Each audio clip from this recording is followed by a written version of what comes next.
வணக்கம். நான் உங்கள் லட்சுமி பாட்டி. இப்போ பாட்டி என்ன பண்ண போகிறேன்னா, பாட்டி டெய்லி 2 லிட்டர் பால் வாங்குவேன். பசும்பால், நாட்டு பசும்பால் வாங்குவேன். அதில் டெய்லி எடுத்து ஆடையை சாயங்காலம் தான் எனக்கு கொண்டாந்து பால் தருவாங்க. ஒரு 7 மணி ஆயிரம் பால் கொண்டாந்து கொடுக்க. ஃப்ரிட்ஜில் காய வச்சு ஃப்ரிட்ஜில் வச்சுருக்கேன். காலையில் எழுந்திரிச்சு அதோடைய ஆடை எடுப்பேன். பார்த்திங்கன்னா 5 நாள் 6 நாளில் இந்த மாதிரி ஒரு பாத்திரத்தில் எப்படியும் 1 கிலோ ஆடை வந்துடும். அதை வெண்ணெய் எடுத்தோம்னா வெண்ணெய் 1/2 கிலோ தான் வரும். 1/2 கிலோ 3/4 கிலோ வரும் வெண்ணெய். இது 2 வாரமாக பாட்டி எடுக்கலை. இப்போ அந்த பால் நேற்று நைட்டு காய வச்ச பால் ஃப்ரிட்ஜில் வச்சுருக்கிறேன். அதை எடுக்கிறேன் பாருங்கள். அதில் எவ்வளோ ஆடை எடுக்கிறேன்னு பாருங்கள். பாட்டி ஆடை எடுக்கிறேன். நல்லா காய வைக்கணும். சிம்மில் வச்சு பால் காய வைக்கணும். உடனே கேஸை ஃபாஸ்ட்டாக வச்சு பாலை கொதிக்க விடக்கூடாது. பால் நல்லா ஒரு கொதித்த உடனே சிம்மில் வச்சிடணும். சிம்மில் வச்சுட்டாக்கா நம்மளுக்கு ஆடை நல்லா வரும். பாலும் நல்லா காஞ்சி பாலுடைய அந்த வாசனை இல்லாமல் நல்லாயிருக்கும். இது எடுத்து நான் என்ன பண்ணுவேன், ஃப்ரிட்ஜில் வைக்க மாட்டேன், ஃப்ரிட்ஜரில் வச்சுருவேன். தயிரெல்லாம் ஊற்றி வைக்க மாட்டேன். அப்படியே தான் நான் எடுத்து ஆடையை எடுத்து வச்சுருவேன். ஃப்ரிட்ஜரில் எடுத்து வச்சுட்டு என்ன பண்ணுவேன், அந்த பாத்திரம் அந்த போசி நிறைஞ்சிருச்சுனாக்கா அதை எடுத்து வெளியில் வச்சுட்டு 1 மணி நேரத்துக்கு முன்னே வெளியில் எடுத்து வச்சுருவேன். இப்போ நான் இதை நெய் எடுக்க போகிறதுனால வெண்ணெய் எடுக்க போகிறேன். அதனால் இதை எடுத்து வெளியில் வச்சுருக்கிறேன். இது ஏற்கனவே எடுத்தது. நான் போன வாரம் அரைச்சி வைப்பேன். ஆனால் அரைக்கலை. கொஞ்சம் பாட்டிக்கு இந்த வெயிலில் ரொம்ப டயர்டாக இருக்குது பாட்டிக்கு. அதனால் எடுக்கலை, வச்சுட்டேன். இப்போ இது இப்போ சேர்த்து வச்சது ஒரு 5 நாள் ஆச்சு. இன்னும் 2 நாளைக்கு சேர்த்து வச்சோன்னா பாருங்கள், இது போசி நிறைஞ்சிரும். ஓகேவா? இதிலேருந்து எடுத்துகிட்டேன். இப்போ இந்த பாலை காய்ச்சிருவேன். காய்ச்சி தயிரில் போட்டு எடுத்திங்கன்னா அது எப்படின்னா நான் அது உங்களுக்கு சொல்கிறேன். இப்போ நம்ம தயிர்லேருந்து வெண்ணெய் எடுக்கிறோம்னாக்கா, அந்த தயிர்லேருந்து வெண்ணெய் எடுத்திங்கனாக்கா அந்த பட்டர் மில்க்குன்னு சொல்லி அதை அப்பயே குடிக்கிறீங்க. அதை அந்த மாதிரி செய்யக்கூடாது. இன்றைக்கி நம்ம நைட்டு தயிர் 2 லிட்டர் தயிரையும் தயிர் போட்டு நம்ம உரம் ஊற்றி வச்சிட்டோம்னா, நைட்டு பாலில் 2 லிட்டர் பாலில் நம்ம உரம் ஊற்றி வச்சிட்டோம்னா, காலையில் எழுந்திரிச்சு அந்த ஆடையை எடுத்துகிட்டு சேர்த்து வைக்கிற மாதிரி இருந்தால் பரவாயில்ல. இப்போ அந்த ஆடையோடு நம்ம மோர் செலுப்புற மாதிரி இருந்தால் அந்த வெண்ணெய் எடுத்துகிட்டு அந்த மோரை நம்ம யூஸ் பண்ணிக்கலாம். எல்லோரும் குடிச்சிக்கலாம். இப்போ நைட்டு தானே நம்ம போட்டு வச்சுருக்கிறோம், அதை குடிச்சிக்கலாம். இப்போ நம்ம இந்த பால் ஆடையை எடுத்து நம்ம கொஞ்சோன்னு 1 ஸ்பூன் தயிர் போட்டுட்டு அது மேலே ஆடையை எடுத்து போட்டுட்டு 10 நாளாக எப்படியும் 10 நாள் ஆகும். ஃபுல்லாக ஒரு பாத்திரம் நிறையுதுன்னா 10 நாள் ஆகும். எடுத்து வச்சுட்டு நம்ம அதுவும் ஃப்ரிட்ஜரில் வைக்காமல் ஃப்ரிட்ஜில் வச்சுட்டு நீங்கள் எடுத்திங்கன்னா எப்படி இருந்தாலும் அது மேலே பூசணம் பிடிச்சி போயிருக்கும். ஒரு மாதிரி வாசனை கண்டிப்பாக வரும். ஆடை எடுத்திங்கன்னா ஃப்ரிட்ஜரில் வச்சுருங்க. அப்போ தான் அந்த ஆடை அப்படியே கெட்டித்தன்மையாகி வெண்ணெய் சீக்கிரம் நல்லா கிடைக்கும். வெண்ணெய் சுத்தமான வெண்ணெயாக நம்மளுக்கு கிடைக்கும். வாசனை இல்லாமல் நல்ல வெண்ணெயாக கிடைக்கும். ஃப்ரிட்ஜில் வச்சுருந்தீங்கன்னா அது எப்படி இருந்தாலும் ஒரு 5 நாள் ஆகிட்டாலே ஒரு வாடை வரும். அந்த மில்கை என்ன பண்ணுங்க, அந்த ஆடை நிறைஞ்ச உடனே நீங்கள் மோர் சிலிப்பிட்டு அந்த வெண்ணெய் எடுத்துகிட்டு அந்த மோரை குடிக்காதீங்க. அது ரொம்ப தப்பான விஷயம். அது குடிக்காதீங்க. நம்ம செல்ல குழந்தைங்க நிறைய பேர் வெளியில் சுற்றுறாங்க. நம்ம செல்லக்குட்டிங்க நாய்ங்கெல்லாம் நிறைய சுற்றுவாங்க. அவங்களுக்கு கொடுங்க, அவங்க குடிச்சிட்டு போகட்டும். வெண்ணெய் எடுத்துகிட்டு அந்த பாலை அங்கே ஊற்றிடுங்க. இல்லாட்டி செடி இருந்தால் உங்களுக்கு அப்படி அவங்களுக்கு கொடுக்குறதுக்கு விருப்பம் இல்லைன்னா அவங்க வீட்டு செடிங்களில் ஊற்றிடுங்க. ரொம்ப நாள் பட்டு அந்த பட்டர் எடுக்கிறோன்னாக்கா அந்த மோரை பட்டர் மில்க்குன்னு குடிக்காதீங்க. அது ரொம்ப தவறான விஷயம். நீங்கள் இன்றைக்கி தயிர் போட்டுட்டு சாயங்காலம் தயிர் போட்டு காலையில் எடுத்து சிலுப்புறீங்க மாதிரிங்கன்னா அதை குடிங்க. அதான் ரொம்ப நல்லது உடம்புக்கு. 10 நாள் 15 நாள் சேர்த்து வச்சு இது வெண்ணெய் எடுத்துகிட்டு அந்த மோரை பட்டர் மில்க்குன்னு சொல்லி குடிக்கிறது நல்லா இல்லை. அது குடிக்காதீங்க. அது நல்லாவும் இருக்காது. ஓகேவா? அது குடிக்கக்கூடாது, யூஸ் பண்ணக்கூடாது. கீழே தான் ஊற்றணும். நம்ம நாய்ங்களுக்கெல்லாம் ஊற்றுனீங்கன்னா அவங்க குடிப்பாங்க. நாய் உங்கள் வீட்டு பக்கத்துலலாம் இல்லைன்னா செடிங்களுக்கு ஊற்றுங்க. ஓகேவா? அது மாதிரி செய்யுங்க. அதை நம்ம குடிக்கக்கூடாது. அது கெட்டு போயிடும். இது இப்போ பாட்டி என்ன பண்ண போகிறேன், 1 மணி நேரத்துக்கு முன்னே எடுத்து வச்சுட்டேன் பாருங்கள். இந்த வெண்ணெயை தான் பாட்டி இப்போ இந்த வெண்ணெயை தான் எடுக்க போகிறேன், பட்டர் எடுக்க போகிறேன். இது ஃப்ரிட்ஜில் திரும்பி தூக்கி ஃப்ரிட்ஜரில் வச்சுருவேன். இது ஃபுல்லாக நிறைஞ்ச அப்புறம் தான் இது எடுப்பேன். ஏற்கனவே இன்னொன்று எடுத்து வச்சுருக்கேன். இதை எடுத்துகிட்டு 2ஐயும் நான் நெய் காய்ச்சும் போது உங்களுக்கு காமிக்கிறேன். இது எப்படி எடுக்கிறேன்றதையும் காமிக்கிறேன். இது இப்போ ரொம்ப கல் மாதிரி இருக்குது. இது எப்படியும் 2 மணி நேரம்லாம் ஆகும் இது நல்லா கூல் ஆகிறதுக்கு. அப்புறம் நான் எப்படி எடுக்கிறேன்றதை காமிக்கிறேன். ஆடை எடுத்து வெளியில் வச்சதுனால 2 மணி நேரம் ஆச்சு. ஆடை பாருங்கள் கரைஞ்சிருச்சு. இப்போ இந்த பாட்டி எப்படி நெய் எடுக்கிறேன்றதை காமிக்கிறேன், வெண்ணெய் எடுக்கிறத. மிக்சியில் போட்டேன் பாட்டிக்கிட்டு. இது கரண்ட்டில் தான் எப்போவுமே எடுப்பேன். அந்த இது போட்டு பில்டர் போட்டு பில்டர் அது என்னமோ அதில் தான் எடுப்பேன். இப்போ நான் வந்து உங்களுக்கு மிக்சியில் எடுத்து காமிக்கிறேன். ஏற்கனவே வீடியோ போட்டிருப்பேன் பில்டரில். பார்த்திங்கன்னா இப்போ மிக்சியில் எல்லாருமே எல்லார் வீட்லேயுமே மிக்சி இருக்கும் இல்லையா, மிக்சியில் எவ்வளோ ஈஸியாக எடுக்க முடியுன்றதை காமிக்கிறேன் பாட்டி. ஐஸ் தண்ணி பால் எடுத்து வெளியே வைக்கும் போதே நீங்கள் ஐஸ் வாட்டர் வச்சுக்கோங்க.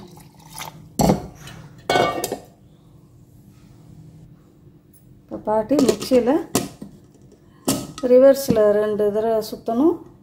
ரிவர்ஸ்லேயே சுற்றினீங்கனாலே போதும், நல்லா வந்துடும். இப்போ எப்படி எடுக்கிறதுன்னு காமிக்கிறேன் பாருங்கள். ஐஸ் வாட்டர் கொஞ்சம் ஊற்றிருக்கணும். ஐஸ் வாட்டர் ஊற்றி தான் எடுக்கணும். ஐஸ் வாட்டர் ஊற்றாமல் எடுக்கக்கூடாது நெய். ஐஸ் வாட்டர் ஊற்றுனீங்கன்னா தான் அது வரும்.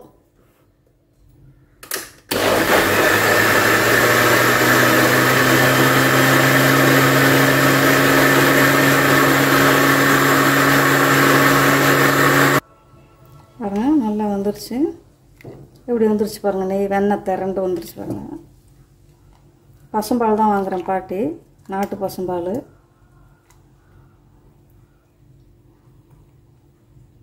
ஐஸ் வாட்டர் ஊற்றுனீங்கன்னா தான் நல்லா வரும். பச்சை தண்ணியில் ஊற்றுனீங்கன்னா திக்காயிரும், மிக்சியில் எடுக்க முடியாது.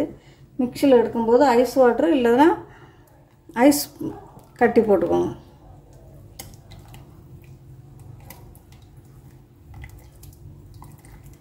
இன்னும் ஒரு போசியில் தண்ணி கொஞ்சம் வச்சுக்கோங்க. ஒரு போசியில் தண்ணி வச்சுட்டு அதில் போட்டுக்கோங்க. பால் வாசம் அடிக்கும் இல்லையா, பாருங்கள் எவ்வளோ ஈஸியாக வந்துருச்சு. மிக்சியில் இதுக்கு பிளெண்டர் தான் வேணும், இதெல்லாம் தேவையே இல்லை. மிக்சியிலேயே அழகாக எடுக்கலாம். வெண்ணெயை எடுத்து வச்சு சேர்த்து வச்சிங்கன்னா வந்துடும்.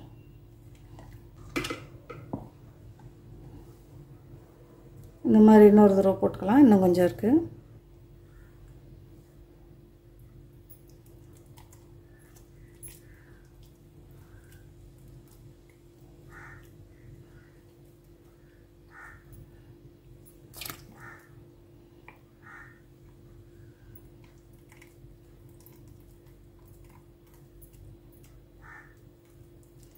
ஒவ்வொரு முறையும் எடுக்கும்போது கொஞ்சம் கொஞ்சம் ஐஸ் வாட்டர் ஊற்றணும். நீங்கள் ஐஸ் வாட்டர் ஊற்றுனீங்கன்னா தான் கெட்டியாக வரும்.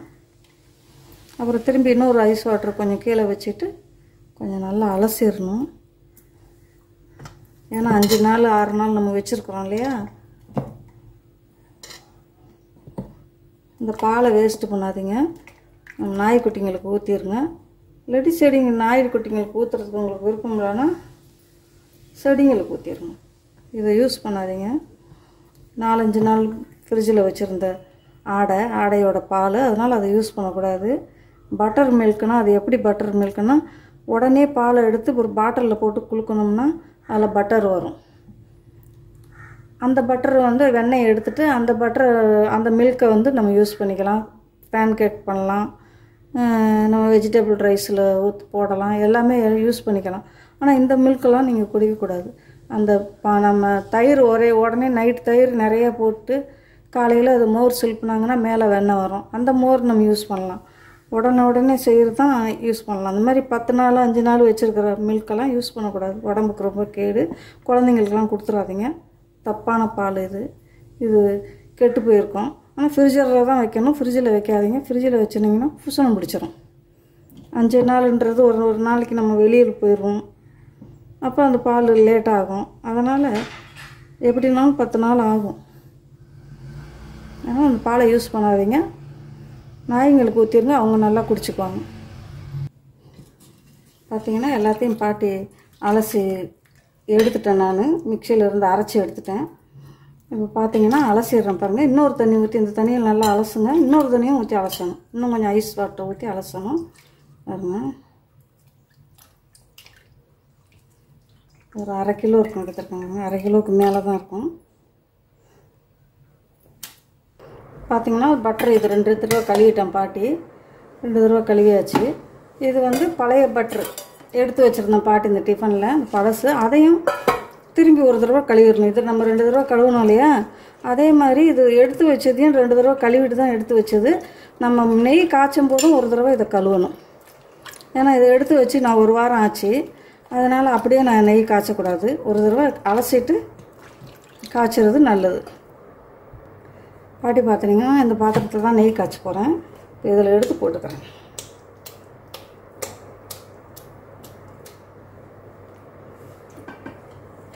இது பழைய நெய் வெண்ணெய் பாட்டி போடுறது, பழைய வெண்ணெய். இந்த மாதிரி உங்களுக்கு பக்கத்தில் பால் கிடச்சா வாங்கி தயிர் போடுங்க. இந்த வெயிலுக்கு நல்லா தயிர் போட்டு குடிங்க. பாலாடை எடுத்து வச்சு நெய் எடுங்க.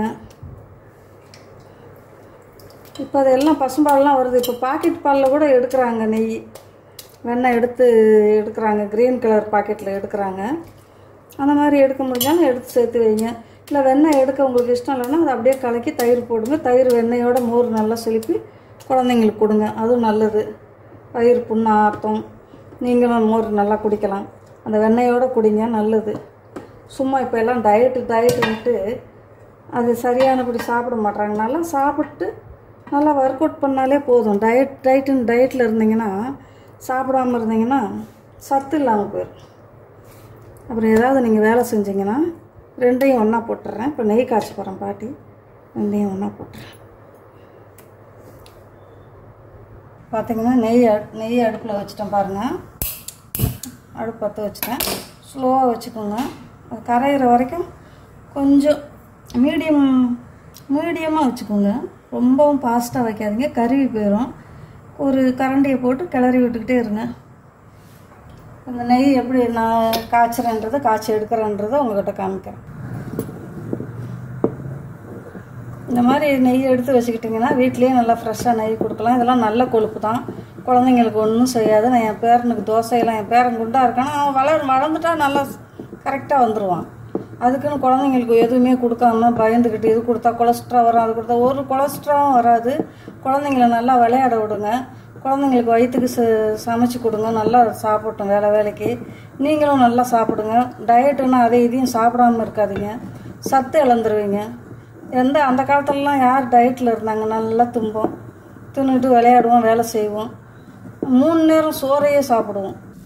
பாருங்கள், இப்படியே கொஞ்சம் நேரம் அப்படியே கிளறிக்கிட்டே இருந்தீங்கன்னா அந்த திக்னஸ் எல்லாம் கொஞ்சம் மேலே இருக்கிற நுரையெல்லாம் அடங்கி இந்த மாதிரி திக்காயிரும். இப்போ கொஞ்சம் நேரத்தில் பார்த்தீங்கன்னா அந்த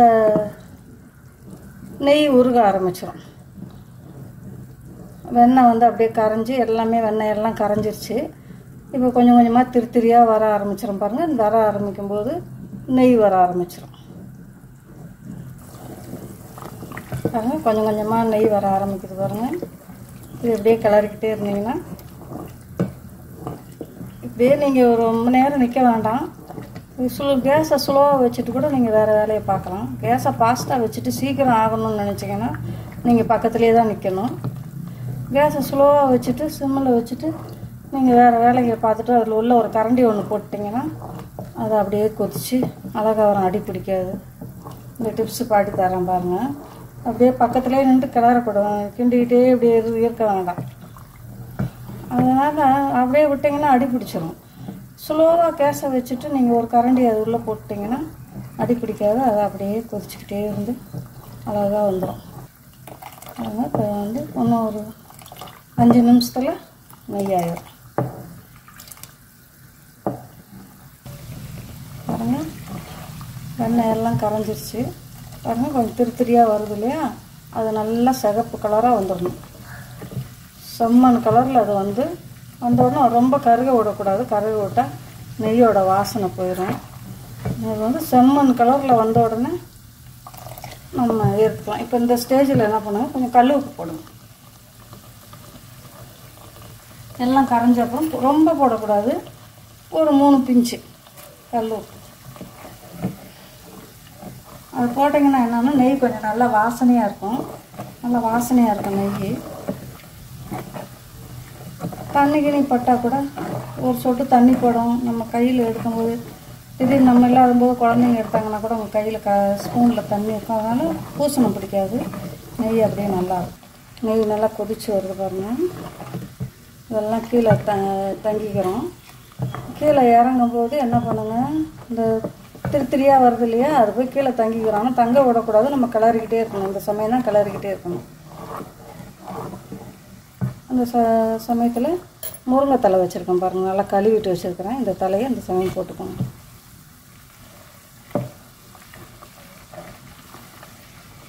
அந்த முருங்கை தலையும் அந்த பால் திரியாக இருக்குது இல்லையா, அதுவும் ரெண்டும் சேர்ந்து செவந்து வரும். பாட்டி வந்து அடிக்கடி நெய் எடுப்பேன். சட்டியில் ரொம்ப இது ரொம்ப கம்மி. சட்டியில் பெரிய பெரிய பாத்திரம் வச்சு நான் ஒவ்வொரு போசி பார்த்தீங்கன்னா 5 லிட்டர் 6 லிட்டர் பிடிக்கிற கனமாக இருக்கும். ஈய போசி பெரிய பெரிய போசியை வச்சு அடுப்பில் வச்சு நான் நெய் காய்ச்சுவேன். ஒரு கைப்பிடி உப்பு எடுத்து போடுவேன். அப்புறம் செம்மண், எங்கள் மாமியார் என்ன பண்ணுவாங்க, செம்மண் கொஞ்சம் போட சொல்லுவாங்க. குத்து மண் கொஞ்சம் எடுத்துகிட்டு வந்து போட்டு, எனக்கு அது முதல்ல தெரியாது ஏன் மண்ணை போடுறாங்கன்னு. போட்டால் ரொம்ப நல்லாயிருக்கும், குத்து மண் போடுங்க. அது என்னன்னு எனக்கும் இது வரைக்கும் எனக்கு தெரியாது. அந்த குத்து மண் போட்டு காய்ச்சுவாங்க. அது எதுக்காக காய்ச்சுறாங்கன்னு தெரியல. அது ரொம்ப நல்லதுன்னு சொல்லுவாங்க. கொஞ்சம் எடுத்துகிட்டு வந்து குத்து மண் எடுத்துகிட்டு வந்து நெய் உருகி வரும்போது இந்த மாதிரி நான் இப்போ முருங்கத்தலை போட்டிருக்கேன் இல்லையா, இந்த டைம் பார்த்து அந்த குத்து மண்ணை போடுவாங்க. ஒரு சின்ன வெள்ளைக்கட்டி நம்ம போடுறோம் இல்லையா, காரக்குழம்புக்கு சாம்பாருக்கெலாம் போடுறோம்னா அந்த மாதிரி ஒரு சின்ன கட்டி போடுவாங்க. ஒரு 5 லிட்ரு நெய் எடுக்கிறோன்னா ஒரு சின்னதாக ஒரு கட்டி போடுவாங்க.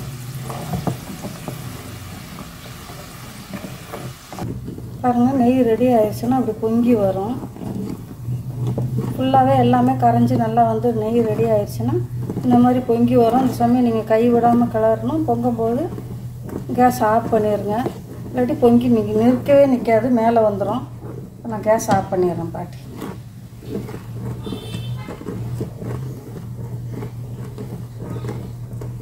கொஞ்சம் பொங்கி வரும்போதே நீங்கள் கேஸ் ஆஃப் பண்ணிடணும். அதுதான் நெய் காய்ச்சும் போது பக்கத்துலேயே நிற்கணும். நம்ம கடைசி பாயிண்டில் பக்கத்துலேயே நிற்கணும். லேசாக பாதி கொஞ்சம் கால்வாசி பொங்கி வரும்போதே நீங்கள் கேஸ் ஆஃப் பண்ணிடணும். ஆஃப் பண்ணிட்டீங்கன்னா தான் உங்களால் அது இந்த பொங்கலுக்கு இந்த மாதிரி பொங்கி வருது இல்லையா, அந்த பொங்கலை நிற்க முடியும், அந்த பொங்குறத நிறுத்த முடியும். இல்லாட்டி அது பாட்டுக்கு பொங்கி கொட்டிக்கிட்டே இருக்கும், கீழே நிறுத்தவே முடியாது.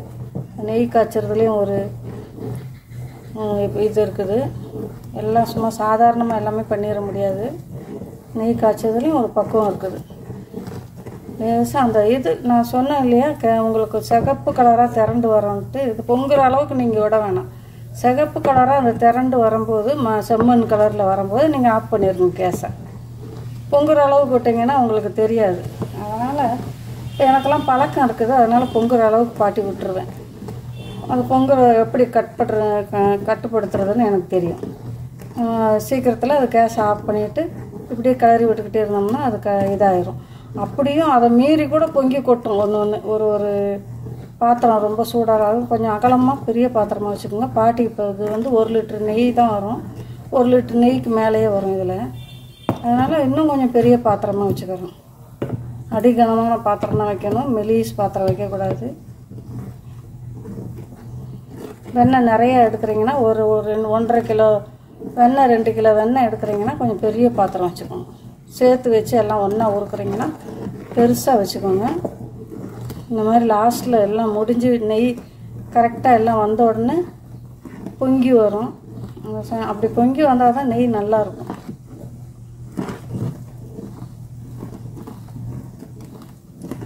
என்ன பண்ணுவாங்க, தண்ணியை தொளிச்சிருவாங்க அந்த நுரை அடங்கிறதுக்கு.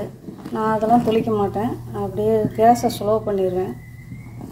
நீங்கள் என்ன பண்ணுங்கள், பொங்க விடாதீங்க. அந்த திரியாக வருது இல்லையா, கடைசியில் எல்லாம் உருகி அந்த சமயம் குறையாக வரும்போது அது நல்லா கலர் மாறிடுச்சுன்னா, செம்மண் கலருக்கு மாறிடுச்சுன்னா நீங்கள் ஆஃப் பண்ணியிருக்கணும் கேஸை. இந்த அளவுக்குலாம் நீங்கள் விட வேணாம். ஓகேவா? பார்த்தீங்கன்னா பாட்டி இந்த பாத்திரத்தில் தான் வடிகட்ட போகிறேன். சூடாகவே வடிகட்டுறேன், ஏன்னா வீடியோ காமிக்கணும் இல்லையா உங்களுக்கு. அதனால் கொஞ்சம் தான் ஆறணுன்னு வடிகட்டுறேன். ஃபுல்லாக ஆறல, சூடாகவே தான் இருக்குது.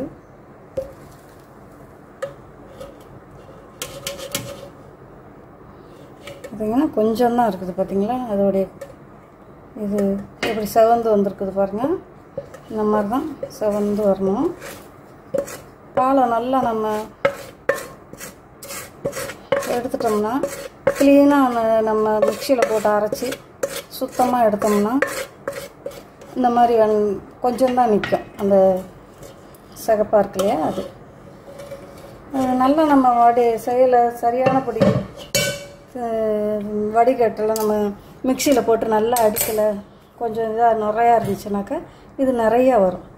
பார்த்திங்கன்னா அது வெண்ணெய் மட்டும் மேலே வர்ற மாதிரி எடுத்திங்கன்னா கம்மியாக தான் வரும். பார்த்திங்கன்னா எனக்கு ஒரு டேபிள் ஸ்பூன் தான் வந்திருக்கும். இந்த பக்கம் இருக்கிறதெல்லாம் முருங்கை இலை.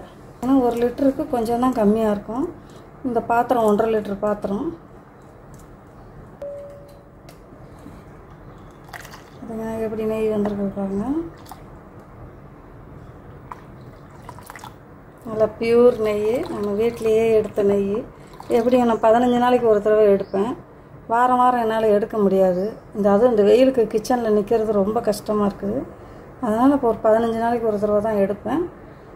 அது இவ்வளோ நெய் பாருங்கள். அது மாதிரி நல்ல பால் வாங்கி நீங்களும் எடுத்து குழந்தைங்களுக்கெல்லாம் கொடுங்க, நீங்களும் சாப்பிடுங்க. இந்த நெய்யை ரொம்ப நல்லாயிருக்கும். இந்த மாதிரி நெய் எடுத்து வீட்டில் எடுத்திங்கனாக்கா இந்த நெய் உருக்கின வீடியோ, வெண்ணெய் எடுத்தது எல்லாமே உங்களுக்கு காமிச்சிருக்கிறேன்.